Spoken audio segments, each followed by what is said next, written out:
বাসায় থাকা দুটি উপকরণ দিয়ে বিকেলের নাস্তাটা বানিয়ে ফেললাম। আসসালামু আলাইকুম, চলে আসলাম রেগুলার রান্না নিয়ে। আজকে আমি বাসায় থাকা দুটি উপকরণ দিয়ে বিকেলের নাস্তা বানিয়ে ফেলবো।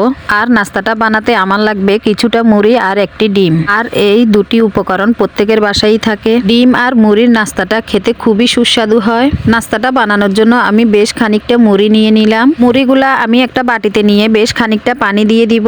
আর একটা চামচ দিয়ে আমি খুব ভালোভাবে মুড়িগুলা ভিজিয়ে দিব। মুড়িগুলা ভিজিয়ে আমি ঢাকনা দিয়ে ঢেকে 10 মিনিটের জন্য রেখে দিব। আপনারা আপনাদের পরিমাণ মতো মুড়ি নিয়ে নেবেন। আমার বাসায় মানুষ কম, তাই আমি অল্প পরিমাণের মুড়ি নিয়েছি। 10 মিনিট পরে আমি মুড়িগুলা ছেঁকে অন্য একটা বাটিতে নিয়ে নিয়েছি।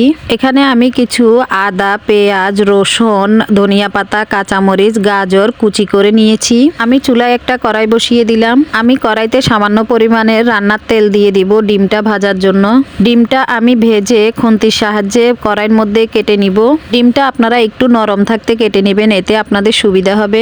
ডিমটা আমি কেটে একটা বাটির মধ্যে তুলে নিব। আমার এই ভিডিওগুলা ভালো লেগে থাকলে একটা লাইক, একটা কমেন্ট করে দিবেন, বেশি বেশি করে শেয়ার করে দিবেন, যাতে আর আপু ভাইয়েদের কাছে পৌঁছে যায়। ফলো দিয়ে পাশে থাকবেন আগামী ভিডিও দেখার জন্য। ওই কড়াইটাতে আমি দিয়ে দিব 2 চামচ ঘি।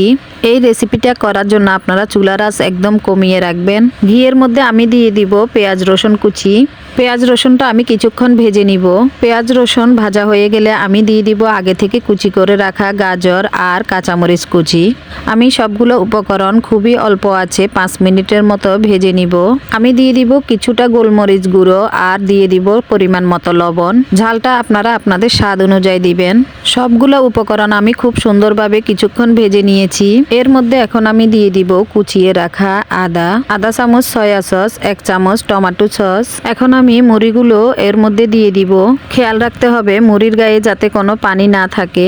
ভালোভাবে চেপে পানি সরিয়ে নিতে হবে, এতে মুড়ির নাস্তাটা খেতে খুবই ভালো লাগে। সবগুলো উপকরণ একসাথে মিক্স করে আমি উপরে ডিমগুলোও দিয়ে দিব। 3 থেকে 4 মিনিট আমি খুব ভালোভাবে একসাথে সবগুলা ভেজে নিব।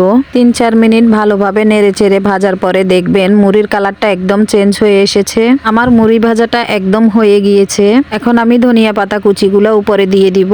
আমি 30 সেকেন্ডের মতো মুড়িগুলা ভেজে চুলা থেকে নামিয়ে নিলাম। এই মুড়ির নাস্তাটা খেতে খুবই ভালো লাগে, এটা খুবই সুস্বাদু হয়। আপনারা সকালে কিংবা বিকালে বানিয়ে খেতে পারেন। এই নাস্তাটার কালার যেমন লোভনীয় হয়েছে, খেতেও তেমন ভালো হয়েছে।